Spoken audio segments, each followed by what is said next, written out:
White Pine County, Nevada, August 1879. While every household in the mining settlement purchased their candles at 8 cents each from Thomas Wickham's established chandlery, Irish widow Margaret O'Sullivan bent over copper sheets in the late summer heat, her calloused hands tracing measurements that made no sense to anyone watching. Her neighbors called it widow's madness. They called her desperate. Margaret was designing a candle mold that seemed to defy every principle of chandlery that frontier America had proven reliable for 200 years. She angled her mold with the wide end at the bottom and the narrow end at the top, a position that appeared to waste materials and contradict basic physics. She used 40% more copper than necessary, extending the base reservoir 18 ounces wider than standard designs. Thomas Wickham, the settlement's only professional chandler with 8 years of regional experience, shook his head watching Margaret sketch her specifications at the general store counter. Candles taper top to bottom for proper burn pool formation, not bottom to top like some upside-down mistake. Henry Dalton, who owned the general store and sold 300 candles monthly, dismissed it as Irish fancy unsuited to Nevada conditions. Then September arrived, and Margaret's husband had been dead 6 months, killed when tunnel support beams collapsed in the silver mine that employed 300 men across White Pine County. Margaret O'Sullivan knelt in her small cabin, her measuring cord stretched taut between 2 marks on her workbench. The hemp rope formed precise angles that most chandlers would never think to calculate. Behind her, the sound of Thomas Wickham's boots stopped at her doorway. Wickham had been delivering his monthly candle order to the boarding house next door, but professional curiosity pulled him toward Margaret's peculiar construction project. "Margaret, that's the damnedest mold design I've seen in 8 years," Wickham called out, wiping sweat from his forehead, despite the cooling evening air. "Candles need wide tops for even wax pools and clean burning. Your design will gutter and smoke before it burns halfway down." Wickham had spent those 8 years building the only profitable chandlery business across 3 Nevada counties, and he'd never seen a woman mark mold specifications that inverted every standard he knew. Margaret didn't look up from her measurements. Her weathered hands, scarred by 6 months of widow's work, adjusted the copper sheets until they formed exactly 7-degree tapers. In County Cork, the monks built candles for 18-hour prayer vigils. She replied in her soft Irish brogue, "Wax must descend through narrow channel, while base holds reserve. Wide top wastes fuel to air instead of giving light." Wickham shook his head and continued toward the boarding house. Across the settlement's main street, Henry Dalton looked up from his account books. The store owner had heard the exchange and found himself calculating whether Margaret's experiments might threaten his profitable candle sales. But Dalton kept his concerns to himself. Frontier commerce meant following proven American methods, not experimenting with monastery ideas that might cost families their light come winter. By late September, Margaret's design had drawn the attention of Robert Chen, the mining company's supply manager, who'd purchased 2,000 candles monthly from Wickham since 1878. Chen arrived at Margaret's cabin, carrying his measuring tools and professional skepticism. What he saw made him frown with practiced disapproval. The widow had fabricated a mold base that extended the wax reservoir to dimensions he'd never encountered in commercial chandlery. The wick would hang under tension from a copper counterweight, measuring exactly 0.3 ounces, creating a perfectly centered burn channel. Most troubling was the sheer cost Margaret had invested, over $3.80 in materials and 6 weeks of construction time compared to $1.20 for a standard mold that took 2 days to build. Woman's wasting near 40% more copper than needed and designing candles that'll burn backward, Dalton told Wickham and Chen that evening at the saloon's informal gathering. Monastery methods don't work with American tallow and Nevada conditions. I've sold 14,000 candles in this territory, and everyone burned proper with wide top and narrow base, where physics demands. Margaret continued her work undeterred by the community's professional skepticism. Each afternoon, she and her 11-year-old daughter, Catherine, measured wick diameter to 1/16 inch precision, choosing braided cotton that would hold Margaret's calculated tension. The monastery tradition her father had preserved in a hand-copied manuscript demanded specific material qualities: tallow to beeswax ratios of 7:3 instead of the 9:1 most chandlers used, and counterweight calculations that Catherine was learning through practical mathematics no school would teach a miner's daughter.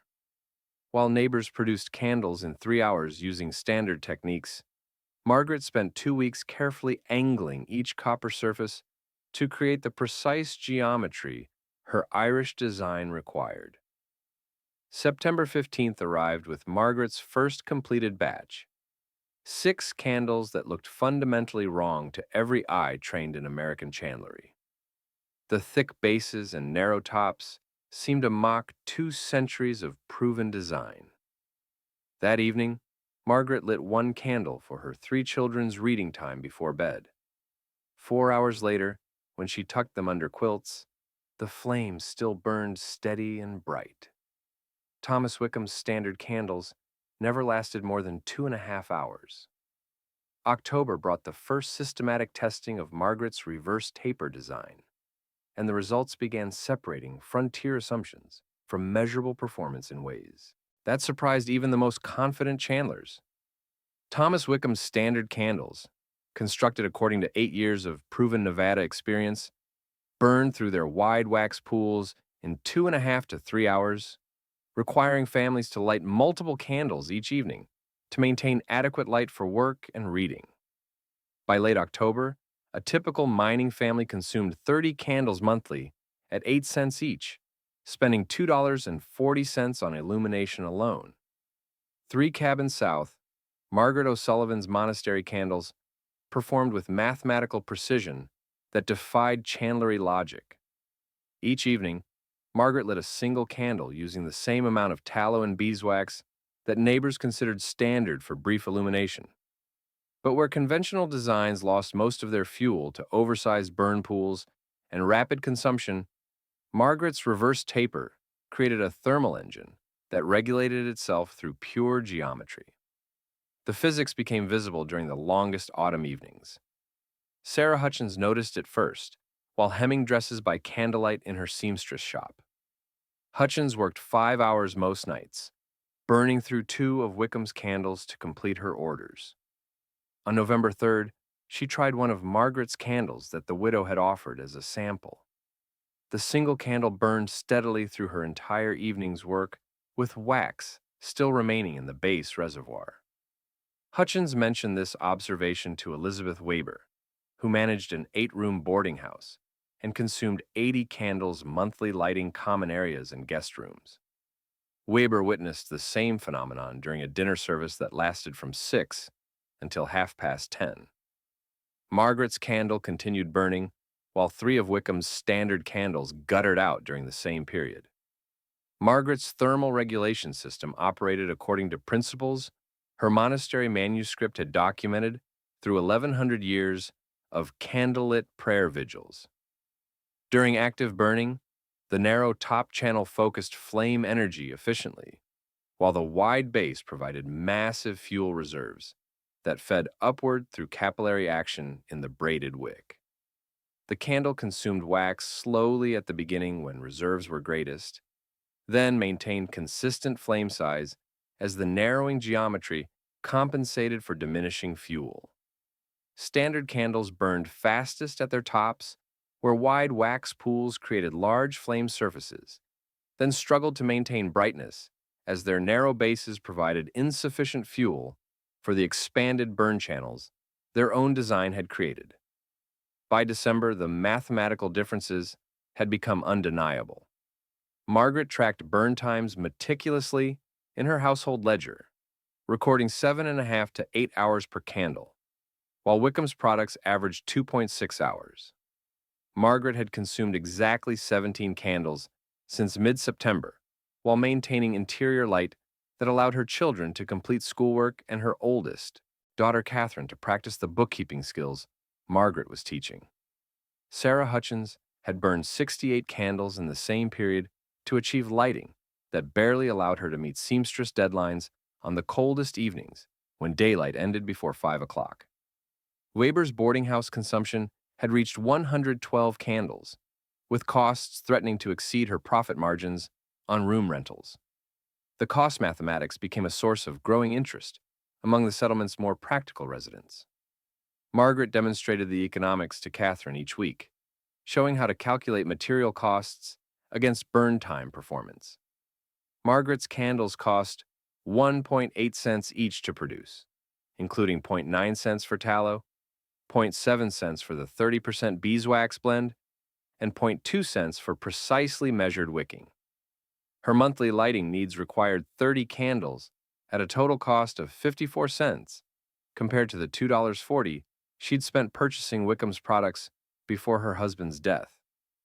The savings of $1.86 represented more than 10% of her $18 widow's pension, money that now purchased flour and winter fabric for her children's clothing. Standard candles constructed with minimal beeswax and wide taper geometry created hot burning zones that consumed fuel rapidly while producing inconsistent light.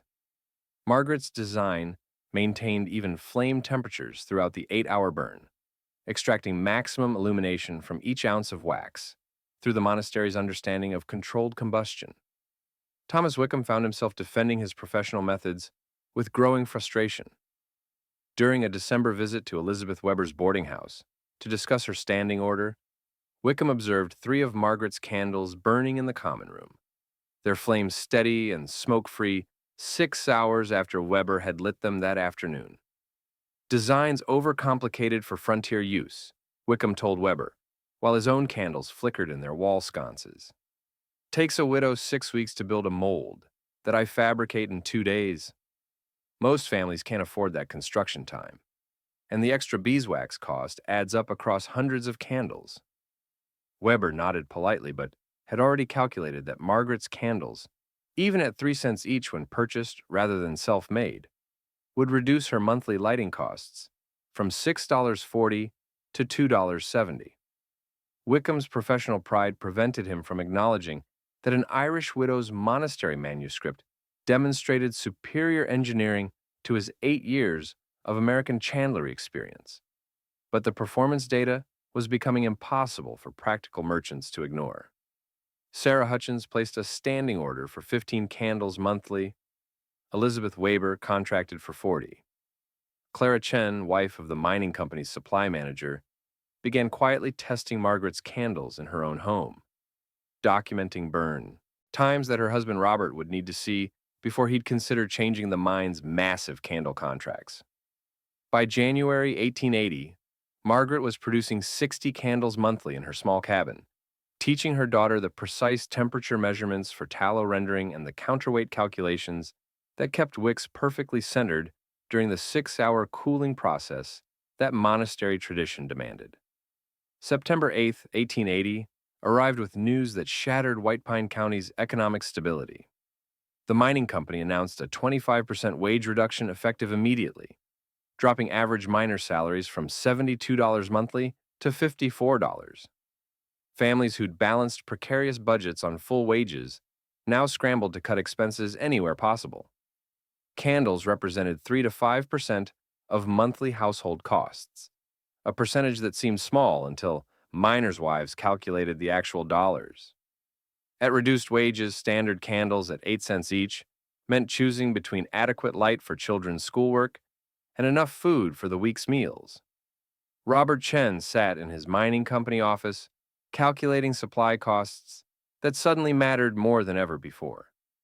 The mine purchased 2,000 candles monthly from Thomas Wickham at 8 cents each, spending $160 on illumination for underground work areas and surface operations. At reduced budgets, Chen needed savings anywhere he could document them. His wife Clara had been quietly mentioning Margaret O'Sullivan's reverse taper candles for months, showing him burn time records that seemed impossibly efficient. Chen finally asked Clara to arrange a meeting with the Irish widow, whose monastery design he'd dismissed as impractical experimentation. Thomas Wickham sensed the threat to his business immediately. On September 10th, he visited Chen's office offering a 10% discount on the mine's standing candle order, reducing costs from $160 monthly to $144. But Wickham had seen the burn time demonstrations at Elizabeth Weber's boarding house, and he knew Margaret's candles provided equivalent light for $60 based on their superior performance. The mathematics were undeniable, and Wickham's discount couldn't bridge that gap. September 15th brought the formal demonstration that would determine Margaret's future, and possibly the survival of dozens of mining families facing impossible budget calculations. Chen arranged for the test at the mine office, inviting Wickham, Henry Dalton, and 3 senior miners to witness simultaneous burn trials. Margaret arrived carrying 6 of her reverse taper candles in a wooden box her late husband had built.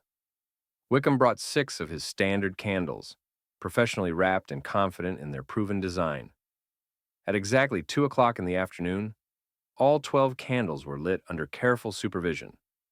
For the first 2 hours, both designs performed similarly enough that Wickham relaxed visibly.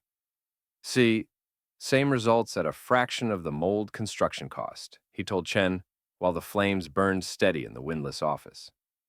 But by hour 3, subtle differences emerged that grew more pronounced with each passing minute. Wickham's candles showed larger flames as their wide tops created expanding wax pools, consuming fuel at accelerating rates. Margaret's narrow channel design maintained consistent flame size, the reverse taper geometry regulating burn speed through pure physics. By hour 4, 2 of Wickham's candles were guttering badly, their wicks drowning in oversized wax pools that his own design had created. Margaret's 6 candles burned clean and straight, flames at identical heights, no smoke, no wasted fuel dripping down sides. At 5 o'clock, 4 of Wickham's 6 candles had burned completely out. Margaret's were still going strong, their massive base reservoirs feeding fuel upward through perfectly centered wicks. Chen took detailed notes, while the 3 senior miners watched with growing understanding of what this meant for their own family budgets. The last 2 Wickham candles died at 7:30, having burned 5.5 hours maximum. Margaret's candles continued their steady illumination, while Wickham made excuses about office conditions and left before the test concluded, his professional reputation crumbling with each minute. His products remained dark, while hers kept burning. At 10 o'clock that evening, 8 full hours after lighting, Margaret's 6 candles finally exhausted their fuel reserves and went dark. Chen had filled 3 pages with calculations that would change White Pine County's economy. His mine needed illumination equivalent to 2,000 of Wickham's candles monthly. Margaret's superior burn time meant the mine required only 625 of her candles to provide the same light. At 4 cents each wholesale, that totaled $60 monthly, compared to Wickham's discounted $144. The savings of $84 monthly meant $1,008 annually, enough to employ 2 additional miners full-time or purchase critical equipment the reduced budgets had threatened. For individual mining families, the mathematics were equally compelling. A typical household using 30 candles monthly currently spent $2.40 at Wickham's prices. Margaret's candles at 3 cents each would cost 90 cents monthly, saving $1.50 that represented nearly 3% of a miner's reduced $54 wage. Across 300 mining families, that meant $450 monthly, staying in household budgets instead of going to candles. $5,400 annually that could purchase food, clothing, and medicine that wage cuts had threatened to eliminate. Wickham launched his counterattack on September 18th, spreading concerns about untested monastery designs in dangerous mine conditions. He told Dalton and anyone who'd listen that reverse taper candles created tip over dangers with their heavy bases, that underground dampness might affect Margaret's higher beeswax content differently than proven tallow formulations. He offered further discounts, dropping his price to 6.4 cents per candle, even though that meant losing money on every sale, betting he could outlast a widow's limited production capacity. But Margaret faced an equally daunting challenge. Chen wanted 625 candles monthly minimum to supply the mine's basic needs. Margaret's current production capacity, working alone in her small cabin, topped out at 60 candles monthly. She'd need to increase production more than 10 times to fulfill a contract that could save her family and dozens of others. But she couldn't afford to hire help or expand operations before securing that contract. The catch-22 seemed insurmountable. She needed the contract to justify scaling up, but needed scale to qualify for the contract. September 22nd brought an unexpected solution to Margaret's scaling crisis when Clara Chen invited 14 women to her home for what she called a practical discussion of household economics. Sarah Hutchins arrived first, followed by Elizabeth Weber and a dozen neighbors who'd heard about the mine demonstration results and understood what Margaret's candles could mean for their families facing reduced wages. Hutchins proposed what she called a cooperative production system, women pooling their labor to increase output while learning skills that might provide income beyond their husband's mine wages. Weber offered her boarding house basement as a workshop space, a large room with good ventilation and sturdy tables that currently held only storage.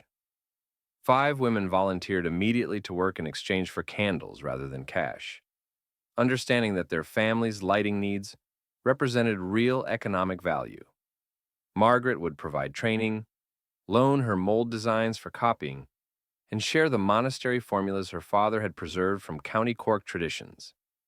The training began September 24th and continued for 2 intensive weeks as Margaret taught techniques that required precision most frontier craft never demanded. Tallow rendering came first. Heating rendered animal fat to exactly 185 degrees Fahrenheit to drive off water that caused sputtering and uneven burns. Margaret demonstrated using a mercury thermometer, showing how to test temperature by dropping water beads that should flash to steam instantly at correct heat. The beeswax integration happened at 160 degrees, folded in slowly to prevent separation that would create weak spots in finished candles. The 7:3 ratio of tallow to beeswax had to be measured by weight using Elizabeth Weber's kitchen scale, not by volume, which varied too much with temperature and packing. Margaret's monastery manuscript specified these ratios in measurements her father had converted from Irish units, and she taught the women to understand why each number mattered rather than just following instructions blindly. Wick threading required even more precision, using exactly 0.06 to 5-inch diameter braided cotton suspended from 0.3-ounce copper counterweights that kept the wick perfectly vertical during the 6-hour cooling period monastery tradition demanded. Margaret showed each woman how to test wick centering by measuring angle deviation, teaching them that more than 2 degrees of lean would cause uneven burning and reduced performance. Quality control became a shared language among the cooperative members as Margaret established testing standards every candle had to meet. Burn time over 7 hours, dripping less than half an ounce during complete consumption, and wick lean within 2-degree tolerance.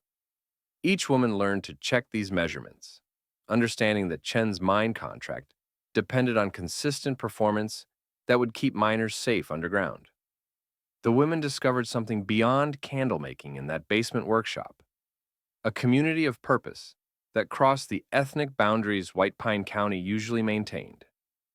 Irish Margaret teaching alongside German Elizabeth, with Chinese Clara and American Sarah working side by side, creating economic independence in a mining town where women's work rarely extended beyond their own households. By October 5th, the basement workshop was fully operational, with 6 mold stations built by Elizabeth's husband, who contributed carpentry skills to support his wife's business venture. 4 women worked morning shifts, while 4 others took afternoon rotation, allowing them to maintain their household responsibilities while contributing to production. Margaret supervised quality at every stage, checking temperatures, weighing ratios, and testing finished candles against her standards. The production numbers told the story of coordination improving through practice. Week 1 brought 87 candles, still far short of Chen's requirements, but triple Margaret's solo output. Week 2 yielded 143 candles as the women's hands grew confident with measurements and timing. By week 3, production reached 218 candles, the cooperative's rhythm becoming almost mechanical in its efficiency. Week 4 brought 267 candles, finally approaching the scale needed for Chen's contract. The cost structure remained lean, $4.81 in materials per 100 candles, with labor compensated through candle distribution rather than cash wages. Elizabeth donated the basement space in exchange for a portion of production, while Margaret retained design oversight and quality control. Wholesale pricing to Chen would be 4 cents per candle. Retail to mining families 3 cents, with profit, margins minimal but sustainable enough to support the cooperative's continued operation. Thomas Wickham watched this production increase with growing desperation. On October 12th, he appeared before the town council, claiming that unlicensed manufacturing violated business ordinances nobody could actually cite. He argued that the cooperative represented unfair competition, suggested the basement workshop created fire hazards, and painted Margaret's operation as reckless experimentation that endangered the community. Henry Dalton supported Wickham's claims, worried that allowing cottage industry would undermine established merchants who paid business taxes and license fees. The council scheduled a formal hearing for October 28th, giving Margaret 2 weeks to prepare documentation proving her operation's safety and legitimacy. The women's cooperative mobilized immediately, gathering testimonials, burn time data, and safety inspection records. Chen privately assured Margaret that if her quality remained consistent through the hearing, the mining company would support her application regardless of Wickham's objections.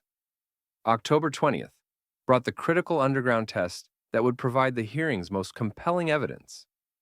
Chen arranged for 3 senior miners to take Margaret's candles 400 feet down into active work shafts, testing performance in conditions where standard candles often struggled with draft and dampness.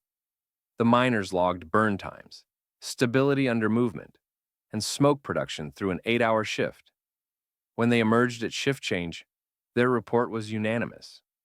Margaret's reverse taper design outperformed every candle they'd used in combined 70 years of mining experience, and the results would be documented formally for the council's review in 8 days. October 28th arrived with the town council chambers, filled beyond capacity at 7 o'clock in the evening.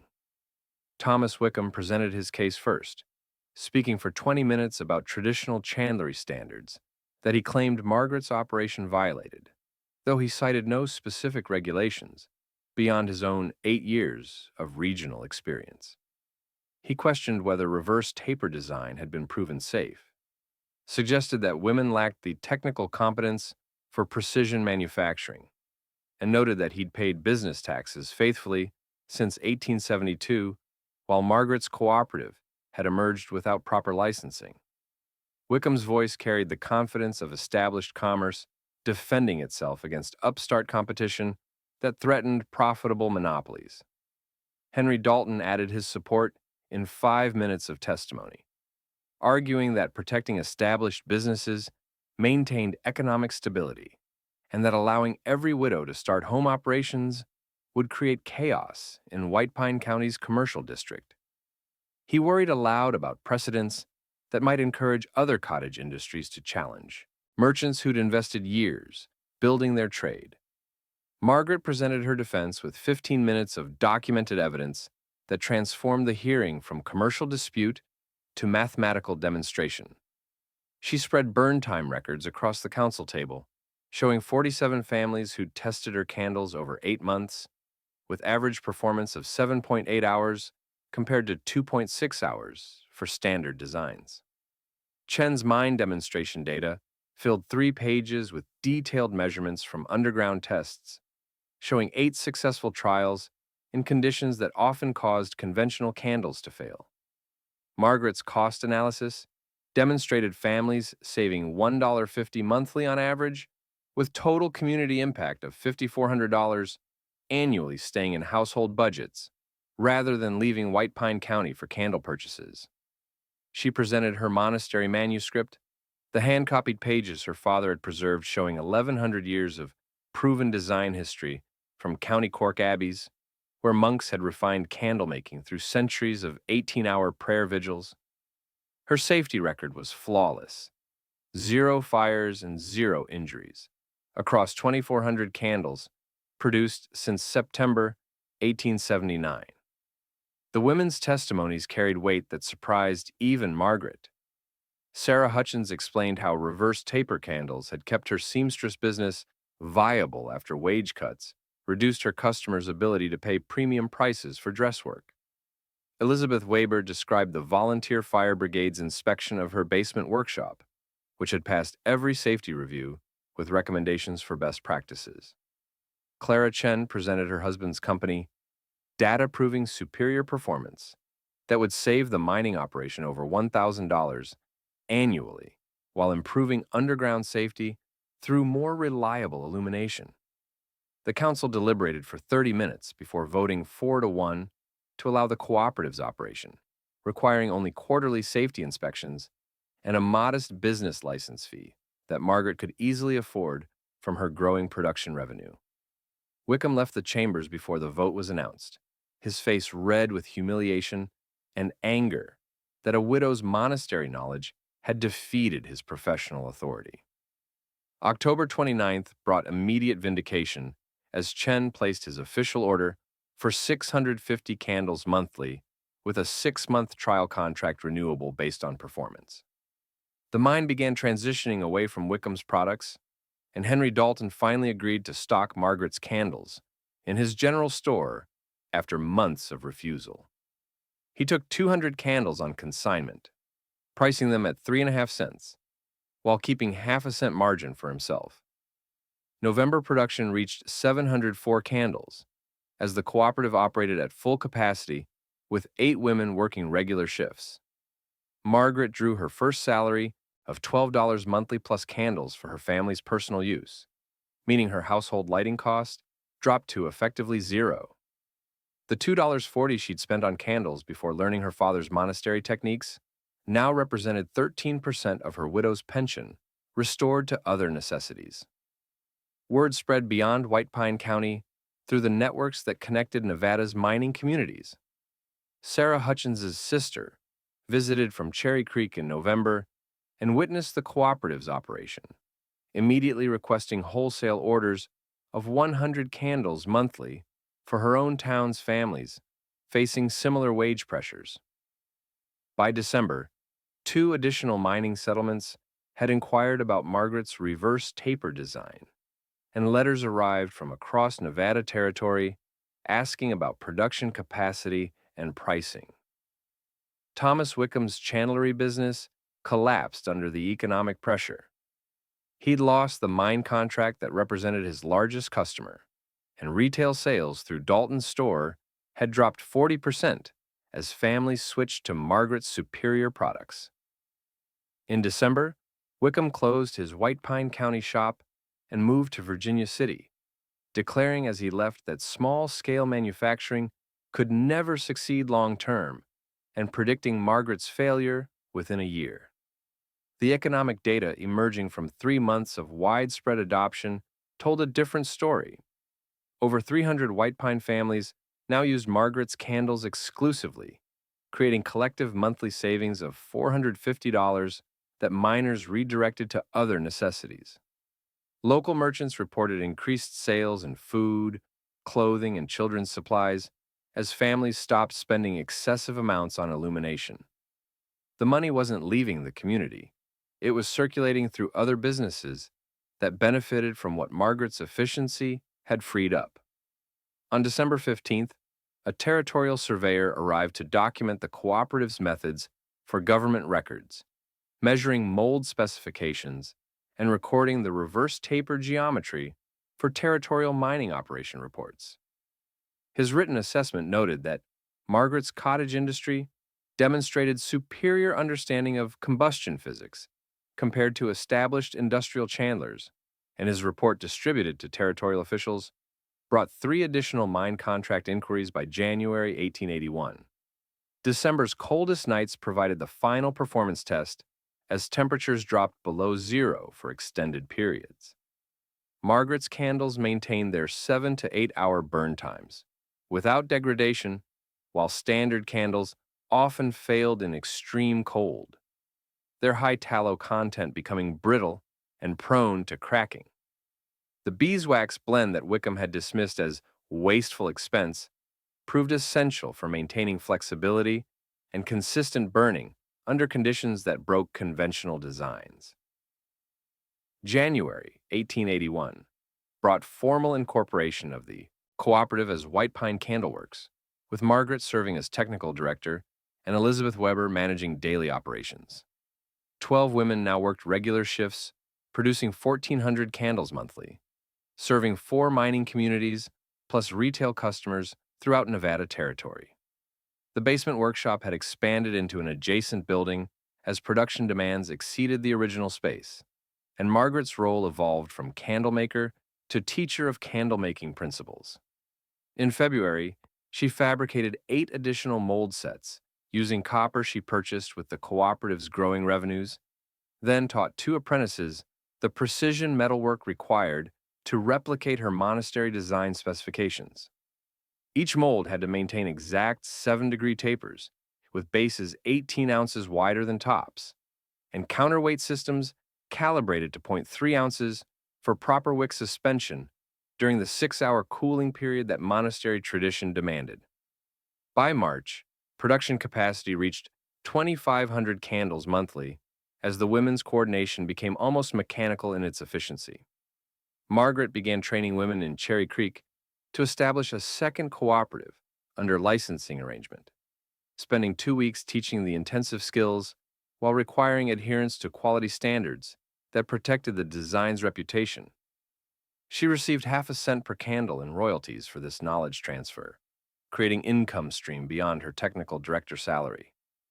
The licensing model proved sustainable, allowing Margaret to spread monastery techniques while maintaining quality control that kept Robert Chen's mine contracts secure.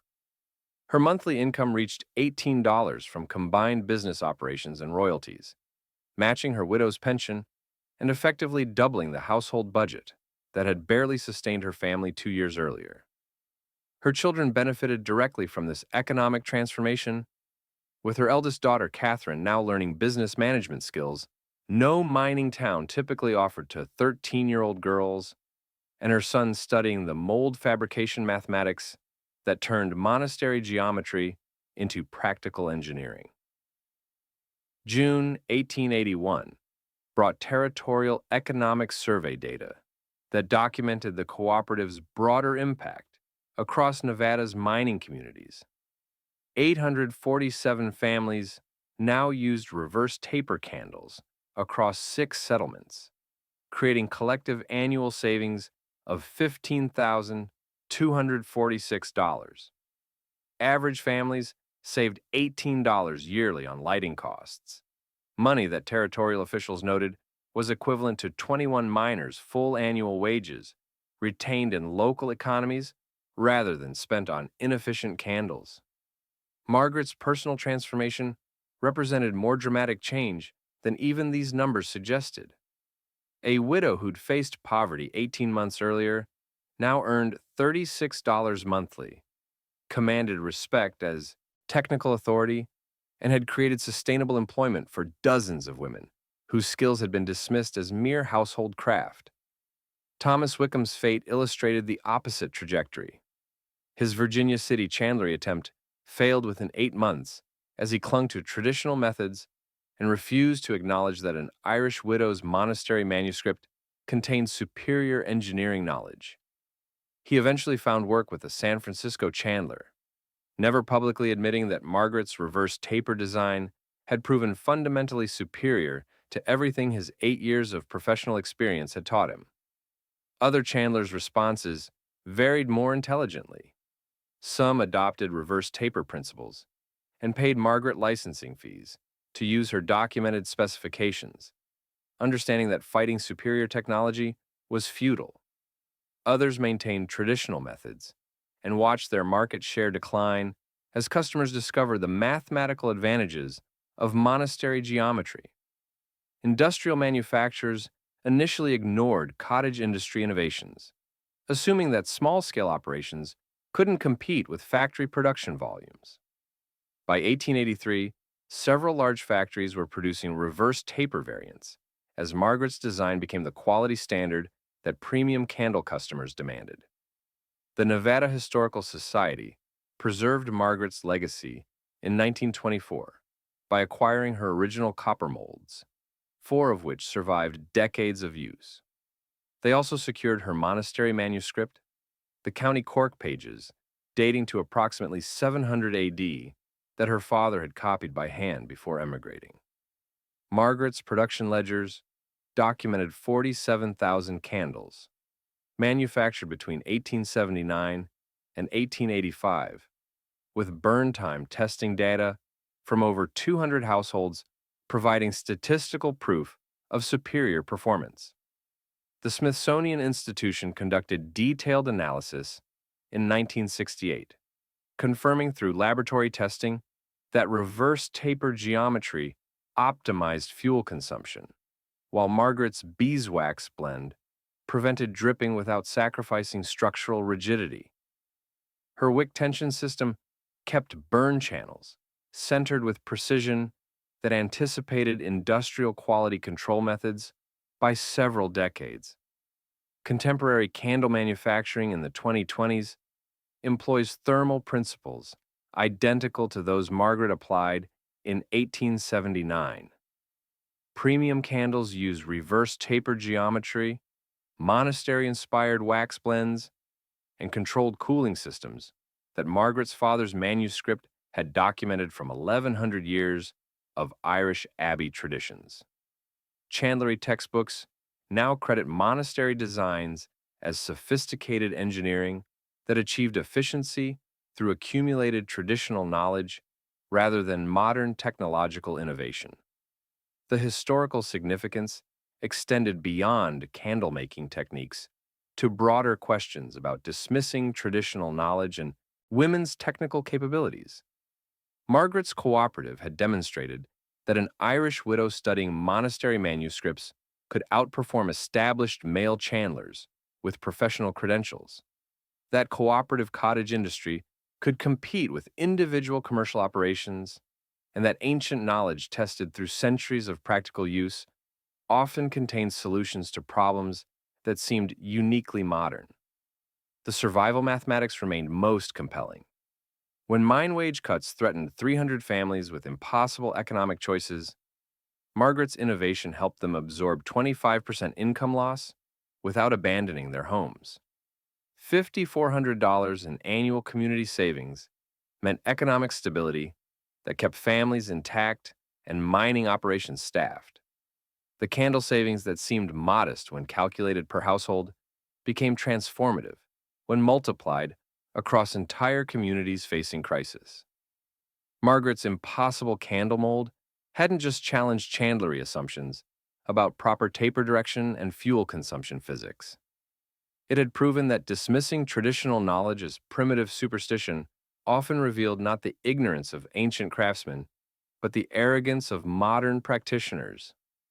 Irish monks working by candlelight through 1,100 years of prayer vigils had solved combustion problems that Victorian chandlers never understood, and a widow's willingness to trust her father's copied manuscript over frontier experts' confident dismissals had lit her cabin for pennies while illuminating truths about knowledge, authority, and survival that extended far beyond Nevada Territory's mining settlements.